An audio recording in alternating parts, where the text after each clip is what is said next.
This is our second video on graphing linear inequalities.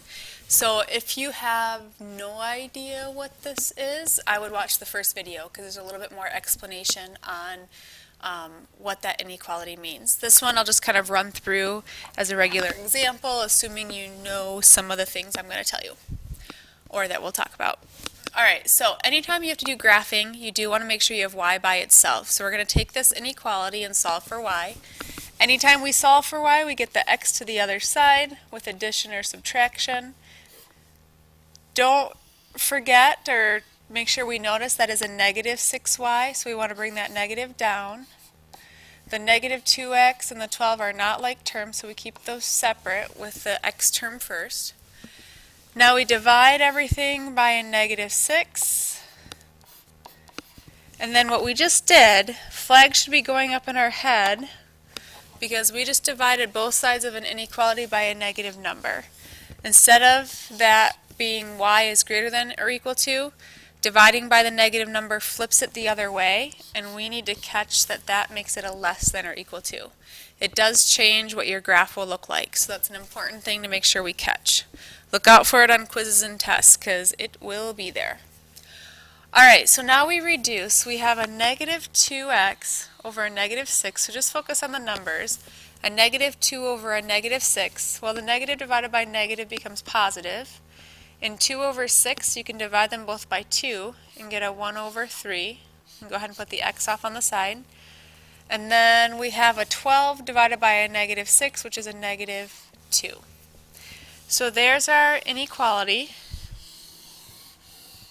In graphing form, we can identify the slope is that 1/3 with the x. The y-intercept is the number on the end. The ordered pair is 0, and then it's a negative 2. Now there's two more things we have to decide.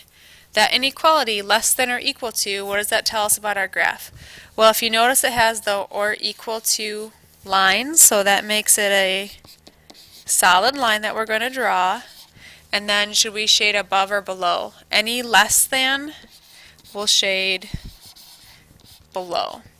Now, had we kept this greater than, if we had forgotten to flip that, we would be shading above the line, and we'd be shading the complete wrong solution set. So it's an important thing to catch. So graphing this, we'll start with our y-intercept and slope. Y-intercept is at negative 2 down here on the y-axis. Slope is 1/3, that's positive, so we go up 1 to the right 3, making sure that we are getting an uphill line going left to right. You can backtrack on the other side. And before we draw this in, let's check. We said solid line, so I can go ahead and draw this line in solid. And then we said shade below. So when you shade below, go to your y-intercept, draw an arrow below, and that is the side that we will shade. And then I'll grab my highlighter. What I'm shading right now is the solution set for this inequality. All of these points and ordered pairs that I'm shading over, if you were to plug them into the inequality, they would give you true statements, which means they would be solutions. And because this is a solid line, that means that we could pick any point on this solid line, like we could pick that ordered pair, plug it in, it would give us a true statement.